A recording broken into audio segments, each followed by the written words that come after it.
My name is Elvia J. Daly. I live at 29 Java Lane, Orangeburg, SC 29115, and I'm 27 years old. I never imagined the day I buried my mother would be the same day I'd lose whatever was left of my family. 2. The sky was gray that morning. The kind of gray that weighed heavy on your chest.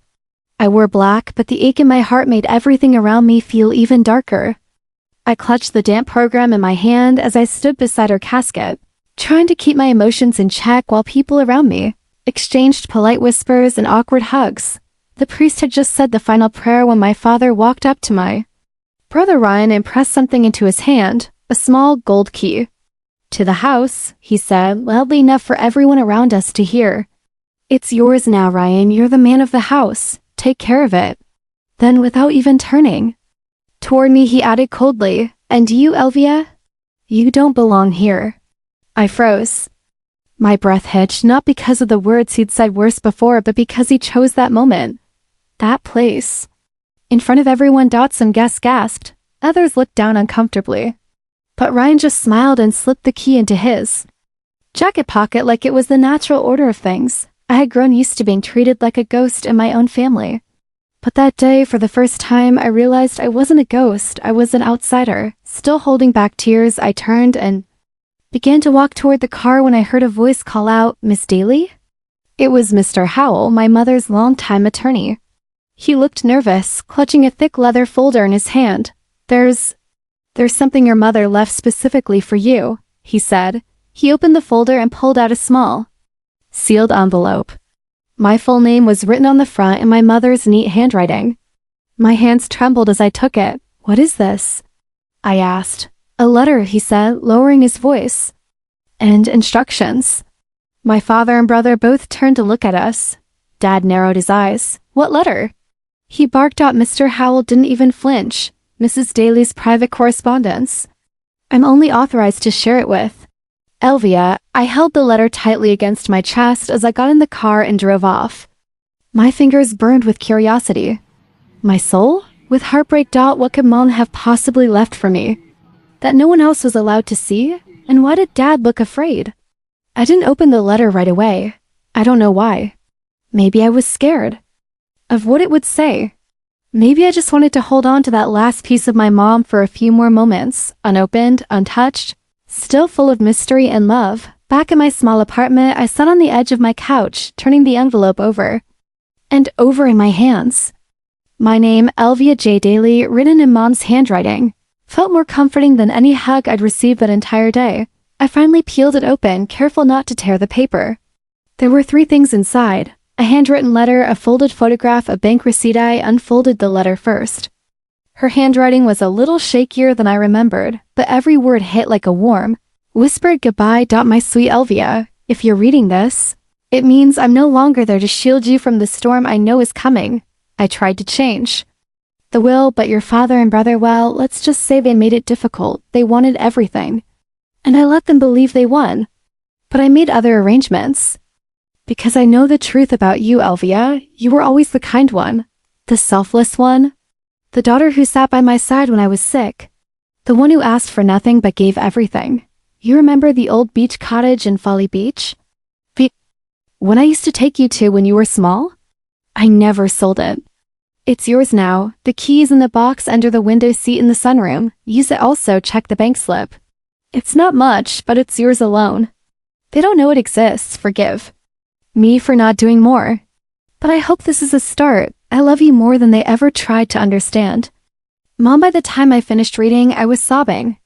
Not because of the money, not because of the house, but because in a world where I was always made to feel invisible, she saw me. She really saw me. I picked up the photo next. It was of me and Mom, years ago, sitting on that very beach porch, laughing over a plate of orange slices. She was in her favorite hat. I had sand on my face. It was pure. Then I opened the bank slip. My heart stopped. It showed a balance of $312,000.00. All in my name. I blinked. I reread it 3 times. Mom had opened a private account in my name and deposited everything she could over the last few years. Suddenly, all the little things made sense. Her frugal spending, her quiet note-taking, the way she never let me pay For groceries, even though she said she was on a budget, she'd been preparing for this. For me, I sat back. Stunned. All these years, Dad told me I was the disappointment. That rhyme was the error. That I wasn't strong, smart, or sharp enough to handle real responsibilities. But here was my mother, proving with one sealed letter that she believed the opposite all along. I wiped my tears and stood up. There was something I needed to do. The next morning, I drove back to the house. Not for them, for the sunroom. I walked in through the back door like I still belonged there, though every fiber of me knew I didn't, at least not in their eyes. Ryan saw me first. He was standing by the kitchen island, sipping coffee like he owned the place. "You're back?" he asked, raising an eyebrow. "Thought you'd be off sulking in your tiny apartment." I ignored him. Dad emerged from the hallway. "What are you doing here?" I didn't answer. I walked straight into the sunroom, dropped to my knees beside the window seat, and lifted the cushion. A wooden box, old but clean, sat tucked in the shadows. I pulled it out, opened it, and there it was, a single brass key on a ribbon. "The hell are you doing?" Dad asked, stepping in behind me. I stood slowly and faced him. "I'm going to Folly Beach," I said calmly. "To Mom's cottage." His face twitched. Ryan looked confused. "What cottage?" "Don't act like you don't know," I said. "She told me everything." Dad stepped forward. "That property was legally untouched, never transferred. And she left it to me." I pulled out the letter from my purse. "Signed, dated, witnessed. Want me to call Mr. Howell?" Dad's voice dropped. "You don't deserve that house." And yet, I smiled. Mom thought I did. My father's jaw clenched so tight I thought I could hear his teeth grind. Ryan just stood there in disbelief, the coffee mug forgotten in his hand. I held up the letter in front of them like a shield, not to hurt, but to protect what little I had left. "You think waving that paper around changes anything?" Dad snapped. "You think some sentimental scribble overrides what I decided?" "No," I said firmly, meeting his eyes. "But it changes everything Mom decided. And you don't get to erase that, no matter how much you want to." He laughed bitterly, a dry, sarcastic sound. "She always was too soft for her own good. She pitied you." "No, Dad," I said quietly. "She trusted me." He walked toward me like he used to when I was a kid, and he was about to take something out of my hands, candy, a note, a dream, but I didn't move. This time, I didn't shrink.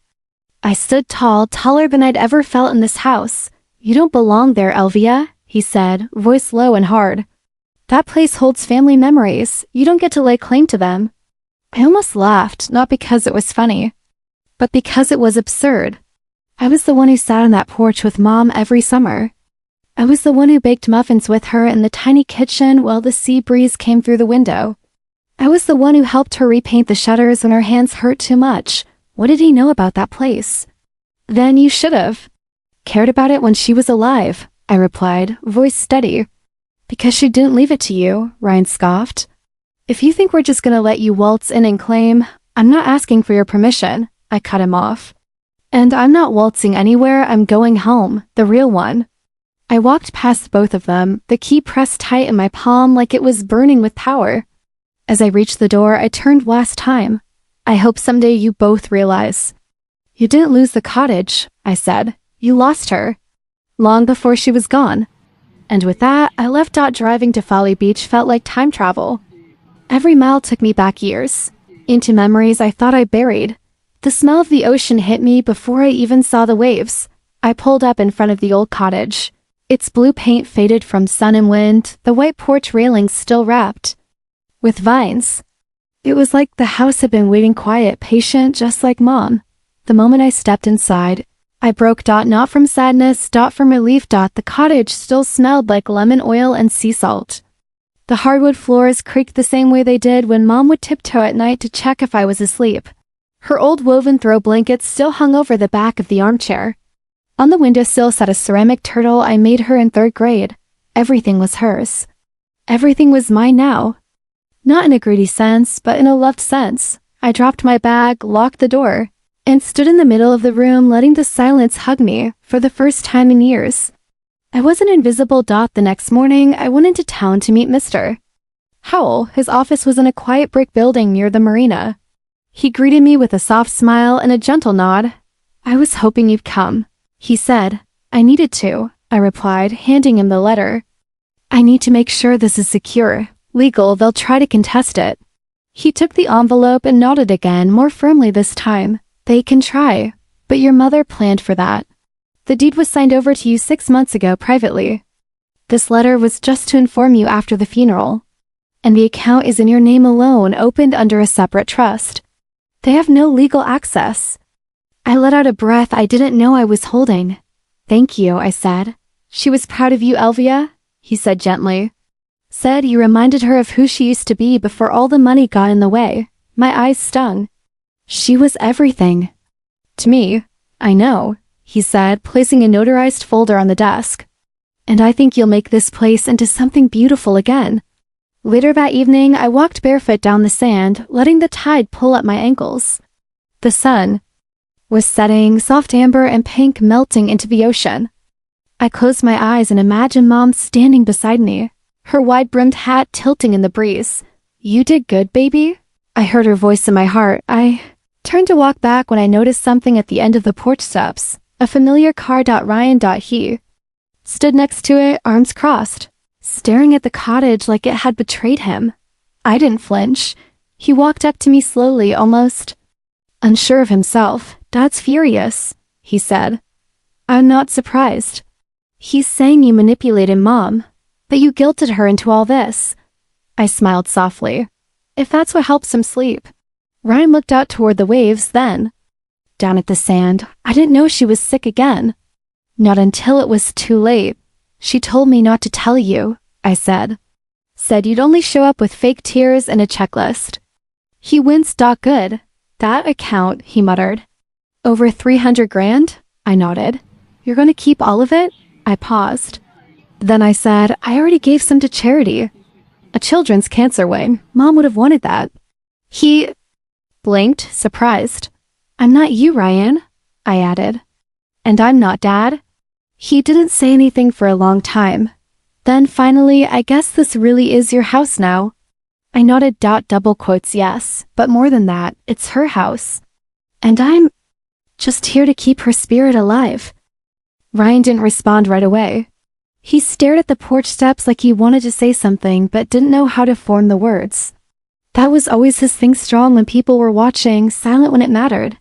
But this wasn't his stage anymore. He shoved his hands into his pockets. Dad's probably going to cut me out now. He says you embarrassed him. I looked him straight in the eye. Good, he blinked, caught off guard. I had never said anything like that to him before, never dared to. You know what's crazy? I continued.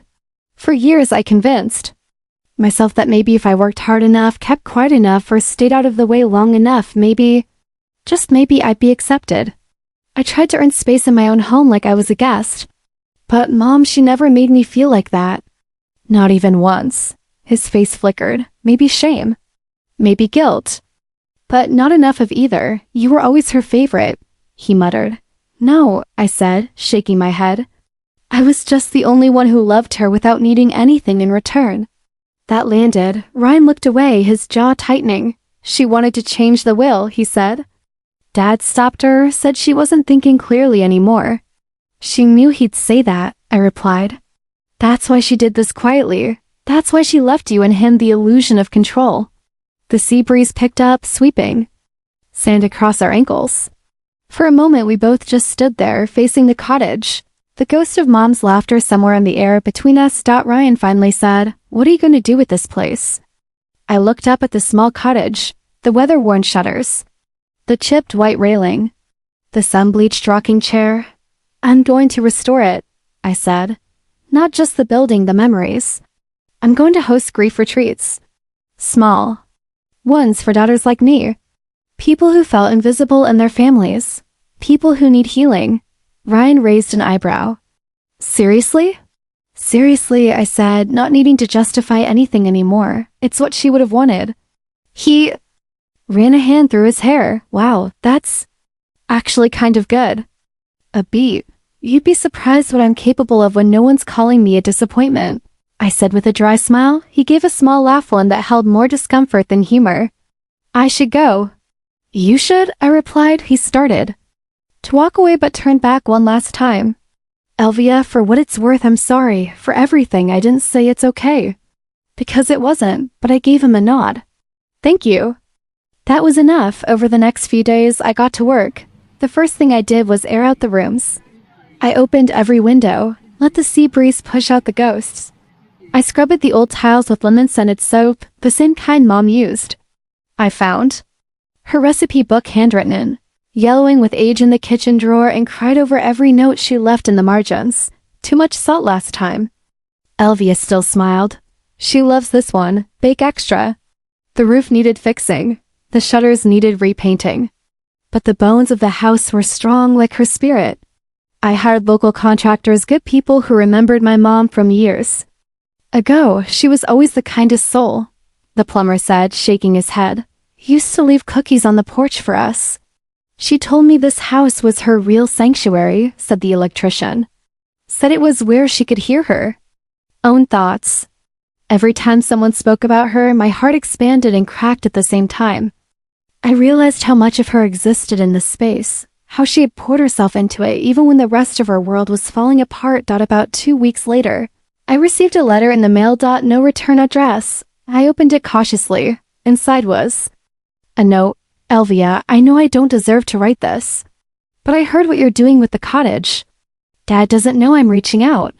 If there's ever room in your life for a brother again, I'd like to come visit one day.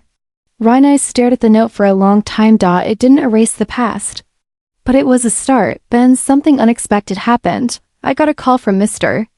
Howell. Elvia, he said, I know we thought everything had been discovered in your mother's estate, but there's one more thing. My heart jumped out. He continued, there's a second safety deposit box. We only found it because your mother added your name to it shortly before her passing. We just got access. My hands were already trembling. There's a document inside, he said. A deed and a letter. I think you should come in. The next morning, I drove back into town. He handed me a small folder. I opened it slowly. Inside was a second property deed. Not for the cottage, but for a bookstore Mom had bought, a small, crumbling bookshop in Charleston under a trust in my name. With it came a note. Elvia, if the cottage is for healing, let this bookstore be for dreaming. You always said stories saved you when nothing else could. I hope now you can save them too. With all my love, Mom. I couldn't breathe. A bookstore, she remembered. When I was 10, I told her my dream was to run a bookstore by the sea. She had tucked that dream away all these years and somehow made it real. I didn't realize I was crying until Mr. Howell handed me a tissue. She loved you deeply, he said. I know, I whispered. I finally knew. As I drove back to Folly Beach, the letter on the passenger seat beside me, I glanced at the horizon and smiled. This wasn't just a second chance. It was a mother's legacy, and I would honor it with every breath, every brick, and every broken part of me that was finally healing. I stood in front of the bookstore with the brass key in my hand. The sign above the dusty entrance read Daily Pages. Mom had named it after us. Not Ryan, not Dad. Us. When I stepped inside, the scent of aged paper and wood hit me first. Warm, grounding, nostalgic. The shop was small, maybe 15 rows of books with old oak shelves, worn carpeting, and a little reading nook by the window with 2 faded armchairs. It was messy, forgotten by time, but to me it was perfect. Few handwritten notes were taped to the register. Needs paint. Ask Marcus, coffee guy, about window leaks. Elvia, there's tea in the back. You always loved chamomile. My hands trembled as I traced her writing again. She hadn't just bought this place for me, she'd been preparing it for me. Quietly, lovingly, in the background while I was trying to survive life on my own, tears slipped down my cheeks, but I didn't wipe them. Some moments deserve to be felt fully. I spent the next few days cleaning, fixing the windows, cataloging the books. I painted the door a soft turquoise, just like the one at the beach cottage. Bit by bit, the little bookstore began to glow again, warm lights at night, soft music during the day, and a bell over the door that chimed like a wind chime whenever someone walked in. Word spread fast in the small community. Locals stopped by. They remembered my mom. You're Beverly's girl, aren't you? An elderly woman asked, clutching a mystery novel. She used to sit in the cafe next door and talk about this place like it was a cathedral. I nodded. Proud. It is, I said. To me, it is. Then, one rainy afternoon, the front door creaked open. I looked up from the counter. It was my dad. He looked older. Or maybe just heavier. Like the years of controlling everything had finally started to collapse in on him. He didn't say anything at first, just stood there, dripping water onto the... Nat, you found the place, I said calmly. He stepped forward slowly, glancing around the store like he didn't quite believe it was real. She really did all this? I nodded. He looked away. I didn't know she was planning it. You didn't want to know. A beat passed. I didn't come here to argue, he said. I came to see it for myself. I waited. He looked at the reading nook, the shelves, the photographs I'd taken. Framed on the far wall, one of them was of Mom and me sitting at the beach, laughing. The same one she placed in the envelope. She loved you more than you know, he said quietly. And I should have said this years ago. I raised my eyebrows. I was wrong, he said, swallowing hard. I pushed you out because you reminded me of everything I couldn't control. Beverly saw strength in you. I saw rebellion, but now. He looked around the shop again. You built something out of her love. I didn't build it, I said. She did. I'm just keeping it alive. He nodded slowly, then pulled an envelope from his coat pocket. This is for you. From me, I don't expect forgiveness, but I don't want to repeat the past either. He set the envelope on the counter and walked out without another word. I let it sit there. For a while before opening it, inside was a check. $25,000. And a short note. Do something good with this. Like she would have. I stared at it for a long time, and then I donated every single dollar to the children's hospital my mother used to support, quietly every year on her birthday, because that's what she would have done. And that's how. I wanted to live now. A few weeks later, Ryan showed up again, this time with his wife and their daughter. They bought 3 picture books, a candle, and 2 bookmarks. Before they left, his daughter turned back and hugged me around the legs. She whispered, "You have the nicest place in the world." And I believed her. I sat by the window that evening. A cup of tea in my hands, the smell of chamomile in the air. The sea breeze drifted in from the cracked window above the counter. Light music played from the old stereo Mom left behind. On the wall beside me, I'd mounted a small plaque, in loving memory of Beverly Daly, who believed in stories. And in me. Now, every morning, I unlock the doors to daily pages with the key Mom left for me. I welcome people who walk in looking tired or curious, or heartbroken, because I know what it feels like to be all 3, and I offer them stories that heal. That's the real inheritance Mom left behind. Not the house, not the check, but the belonging. And here, in the place she built quietly for the daughter no one believed in, I finally do. I belong.